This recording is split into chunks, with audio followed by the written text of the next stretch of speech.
গাউসে পাক আব্দুল কাদের জিলানীকে জিজ্ঞাসা করেন, হুজুর আপনাদের আর সাহাবীদের মধ্যে মর্যাদা কেমন?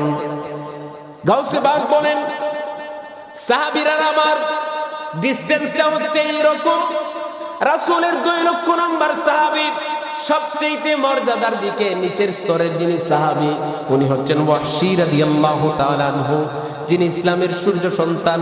উনি তখন মুসলমান ছিলেন না, রাসূলের চাচা আমির হামজা রাদিয়াল্লাহু তাআলা আনহুকে শহীদ করে দিয়েছিলেন।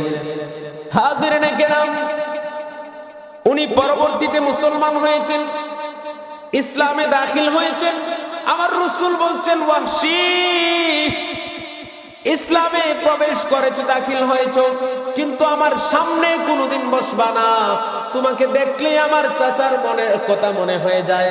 যদি তোমাকে দেখার পরে চাচার কথা মনে হয়ে গিয়ে তোমার প্রতি আমার মনোকণ্যতা সৃষ্টি হয়, মনটা যদি একটু বেজার হয়, ওয়াহশী রে তোমার দুনিয়া আখিরাত বরবাদ হয়ে যাবে।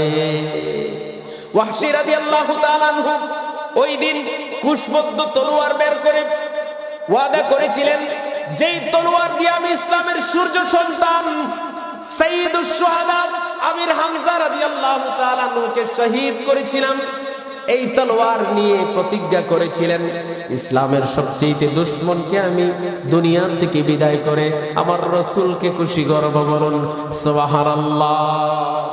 ও ওয়াহশী, তুমি আমার সামনে আসবা না। আব্দুল কাদের জিলানী বলেন, ওই ওয়াহশী রাদিয়াল্লাহু তাআলা আনহু যখন যুদ্ধের ময়দানে ঘোড়া চালিয়ে যান, ঘোড়ার খুরের নিচে যে ধুলিবালি লাগে, ওই দুলুর মতো আমার মতো হাজারো আব্দুল কাদের জিলানীকে যদি একদিকে রাখা হয়, ওয়াহশীর পায়ের নিচের ধুলুকে যদি আরেক দিকে রাখা হয়, ওয়াহশীর পায়ের ঘোড়ার পায়ের নিচের ধুলুগুলো ভারী হয়ে যাবে। বড় করে বলুন সুবহানাল্লাহ। এই জন্য রাসূল বলেছেন, খায়রুল কুরুন সুম্মাল্লাযীনা ইয়ানুনাহুম সুম্মাল্লাযীনা ইয়ানুনাহুম। ও দুনিয়ার মানুষ, সাহাবায়ে কেরাম 2টা 4টা 5টা রমজান পাইছেন, কিন্তু জীবনটাকে এমন ভাবে সাজিয়েছেন, রমজান পাওয়ার পরে রাসূল বলছেন, যেই ব্যক্তি জীবনের গুনাহ মাফ করাইতে পারলো না সে হতভাগা। সে কি বলেন? সে হতভাগা, সে কপাল পুরা। লিকুল্লি শাইইন যাকাত ওয়া যাকাতুল জাসাদিস সাওম।